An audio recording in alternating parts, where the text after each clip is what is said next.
નમસ્કાર ખેડૂત મિત્રો, કૃષિ પ્રગતિ યુટ્યુબ ચેનલમાં આપનું હાર્દિક સ્વાગત છે। ખેડૂત મિત્રો, ફેબ્રુઆરી મહિનાની શરૂઆત થઈ રહી છે અને આ સમયે ખેતરમાં પાક લહેરાતો હોય છે। પણ આ જ સમય છે જ્યારે વાતાવરણમાં ફેરફારને કારણે પાકમાં વિવિધ રોગો આવવાની શક્યતા રહે છે।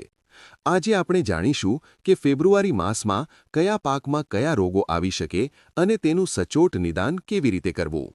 બટાટા પાકની વાત કરીએ તો બટાટાના પાકમાં ખાસ કરીને ફેબ્રુઆરી મહિનામાં આગોતરો સુકારો જોવા મળે છે। રોગનું કારણ સતત 2-3 દિવસ વાદળછાયું વાતાવરણ, હવામાં 80%થી વધુ ભેજ અને 10થી 20 ડિગ્રી તાપમાન આ રોગના ઝડપી ફેલાવા માટે અનુકૂળ છે। લક્ષણો: પાન પર પાણીપોચા કથ્થઈ કાળા ડાઘા પડે છે જે ભેજવાળા હવામાનમાં સફેદ ફૂગમાં ફેરવાય છે અને પાકને સૂકવી નાખે છે। વ્યવસ્થાપન: રોગના આગોતરા નિયંત્રણ માટે મેન્કોઝેબ 25 ગ્રામ છાંટવી। જો રોગની શરૂઆત જણાય તો એઝોક્સિસ્ટ્રોબિન પ્લસ ટેબ્યુકોનાઝોલ 10 મિલી અથવા મેટાલેક્સિલ પ્લસ મેન્કોઝેબ 20 ગ્રામ 10 લિટર પાણીમાં ભેળવી છાંટવી। તમાકુના પાકમાં પાનના કોકડવાનો રોગ જોવા મળે છે। રોગનું કારણ: આ રોગ સફેદ માખી દ્વારા ફેલાય છે।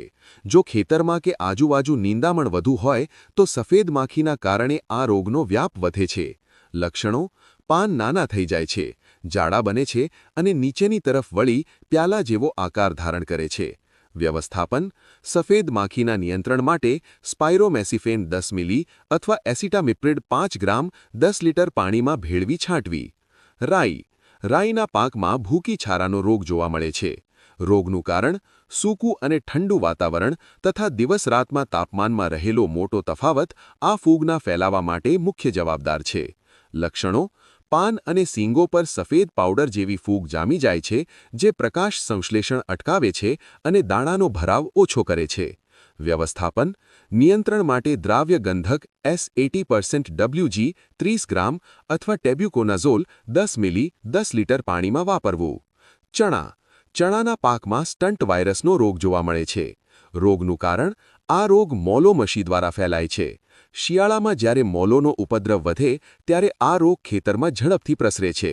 લક્ષણો: છોડ ઠીંગણો રહી જાય છે, આંતરગાંઠો ટૂંકી થઈ જાય છે અને પાન પીળા કે લાલ રંગના થઈ સૂકાવા લાગે છે। વ્યવસ્થાપન: વાહક જીવાત માટે ફ્લોનિકામિડ 4 ગ્રામ અથવા થાયામેથોક્સામ 5 ગ્રામ 10 લિટર પાણીમાં છાંટવી। દિવેલામાં જોવા મળતો ડોડવાનો સડો। રોગનું કારણ: કમોસમી માવઠું અથવા હવામાં 90%થી વધુ ભેજ હોય ત્યારે બોટેરિટિસ ફૂગ ડોડવા પર આક્રમણ કરે છે। લક્ષણો: ડોડવા પર રાખોડી રંગની ફૂગ જોવા મળે છે અને ડોડવા કાળા પડીને સડી જાય છે।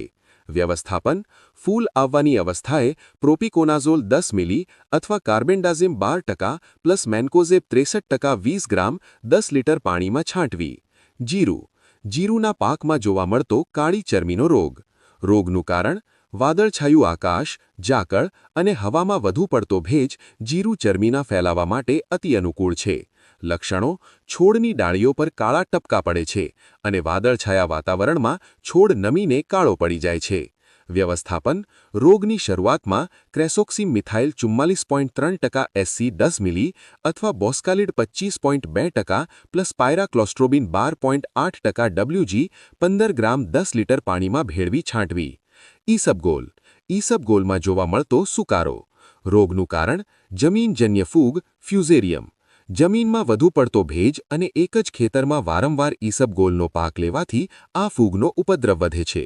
લક્ષણો: ફૂગ મૂળ પર હુમલો કરે છે, જેનાથી છોડને પાણી અને પોષણ મળતું બંધ થાય છે અને ઊભો પાક સુકાઈ જાય છે। વ્યવસ્થાપન: જમીનમાં થાયોફેનેથ મિથાઇલ 20 ગ્રામ 10 લિટર પાણીમાં મિશ્ર કરી થડ પાસે ડ્રેન્ચિંગ કરવું। વરિયાળીમાં જોવા મળતો આંજીયો અથવા અરગટ। રોગનું કારણ: ફૂલ આવવાની અવસ્થાએ ઠંડક અને હવામાં વધુ ભેજવાળું વાતાવરણ આ રોગના ફેલાવા માટે જવાબદાર છે। લક્ષણો: ફૂલમાંથી મધ જેવું ચીકણું પ્રવાહી નીકળે છે જે પાછળથી કાળું પડી દાણાની ગુણવત્તા બગાડે છે।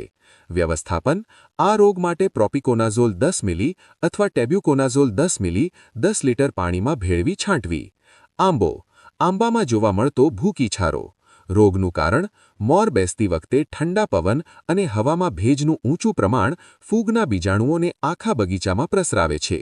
લક્ષણો: મોર પર સફેદ પાવડર જામી જાય છે, જેનાથી ફૂલ ખરી પડે છે અને ફળ બેસતા નથી.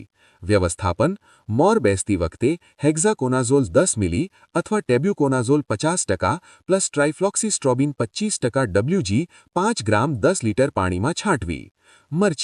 મરચીમાં જોવામાં તો પાનના કોકડવાનો રોગ. રોગનું કારણ ગરમ અને સૂકું વાતાવરણ થ્રિપ્સ અને સફેદ માખીના સંવર્ધન માટે અનુકૂળ હોવાથી આ રોગનો વ્યાપ વધે છે. લક્ષણો: પાન કોકડાઈ જાય છે, છોડનો વિકાસ અટકી જાય છે અને ફળ બેસવાની પ્રક્રિયા ધીમી પડે છે. વ્યવસ્થાપન: નિયંત્રણ માટે ડાયફેન્થ્યુરોન 12 ગ્રામ અથવા ફિપ્રોનિલ 20 મિલી 10 લિટર પાણીમાં ભેળવી છાંટવી. ખેડૂત મિત્રો, રવિ પાકોની માવજત માટે દવાનો છંટકાવ હંમેશા પવનની દિશામાં કરવો અને સવારે ઝાકળ ઉડી ગયા પછી જ છંટકાવ કરવો. દ્રાવણમાં સિલિકોન બેઝડ સ્ટીકરનો ઉપયોગ જરૂર કરવો, જેથી દવા પાન પર બરાબર ચોંટી રહે. આશા છે કે આ માહિતી તમારી કૃષિ પ્રગતિમાં મદદરૂપ થશે. ખેતીલક્ષી વધુ માહિતી માટે અમારી ચેનલને સબસ્ક્રાઇબ કરો. આભાર.